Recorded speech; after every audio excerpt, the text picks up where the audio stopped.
बदतमीज भिखारी। बदतमीज भिखारी। हाँ अच्छा यानी इडियट भिखारी। इडियट भिखारी। आ चाचा ने पैसे दियो भाई, क्योंकि दियो मैं सारे चाचा ने पैसे। चाचा 150 तो घट लेने कोई नहीं। आ चाचा दसी किन्ने पैसे तैनूं दिते हो? 1500 रुपया तुसी अपनी खुशी नाल दे दिओ। आ चाचा 10 किन्ने पैसे दिते भाई ने? एक ਇਹ मिनट ਭਾਈ ਨੇ ਦਿੱਤੇ ਨੇ ਜੀ 1 ਮਿੰਟ ਜੀ, ਤੁਸੀਂ ਕੱਲ ਹੀ ਵੇਖਣ ਡਿਓ, ਮੈਂ ਨਹੀਂ ਵੇਖਣ ਡਿਆ। हाँ तुसी देखो ना, दसो सानू। ਇਹ ਹੈਗੇ ਨੇ ਭਾਜੀ 30 ਰੁਪਏ। 30 रुपये? ਹਾਂਜੀ वाकई 30 रुपये ਯਾਰ ਗੁਜ਼ਾਰਾ ਨਹੀਂ ਹੁੰਦਾ ਨਾ ਮੇਰਾ। 2 ਜਨਾਨੀਆਂ ਮੇਰੀਆਂ, वो तो 8 ਬੱਚੇ ਮੇਰੇ ਖਾਣ ਵਾਲੇ, ਮੈਂ ਕਿਧਰ ਫਾਂਸੀ ਲੱਗ ਜਾਵਾਂ। इस बात चाचा रुपये 50 मंगना। 100 50 का गुजारा नहीं है भाई। नहीं भाई। 30 रुपये हम वापस ही करने ਲੈ ਲੈ ਯਾਰ, ਚੱਲ ਲੈ ਲੈ ਯਾਰ।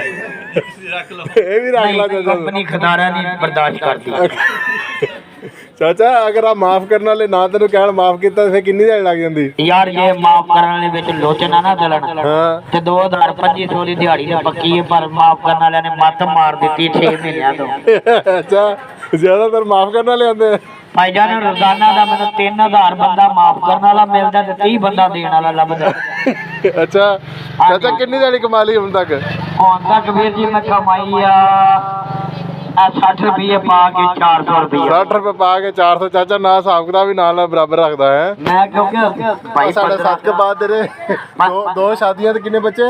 8 ਨਿਆਣੇ ਨੇ। ਨਿਆਣੇ ਤੋਂ 2 ਸ਼ਾਦੀਆਂ ਭਾਈ। ਉਹ ਕਹਿੰਦੇ 100 ਰੁਪਏ ਦਾ ਗੁਜ਼ਾਰਾ ਨਹੀਂ, 10-20 ਦਾ ਗੁਜ਼ਾਰਾ ਨਹੀਂ ਹੁੰਦਾ, 100 ਰੁਪਏ ਦਿਆ ਕਰੋ। 10-20 ਰੁਪਏ ਤੇ ਬਾਲ ਸਕੂਲ ਜਾਣ ਲੱਗਾ ਨਹੀਂ ਲੈਂਦਾ। ਬਸ ਠੀਕ ਹੈ ਚਾਚਾ, ਤੇਰੀ ਵੀਡੀਓ ਚਾੜ ਦਿੱਤੀ ਅੱਜ ਮੈਂ ਦੇਖੀ, ਹੁਣ ਤੈਨੂੰ ਜ਼ਿਆਦਾ ਪੈਸੇ ਦਿਆ ਕਰਨਗੇ। ਮੈਨੂੰ 1500 ਰੁਪਏ ਵਾਲਾ ਕੰਮ। ਬਸ ਠੀਕ ਹੈ ਠੀਕ।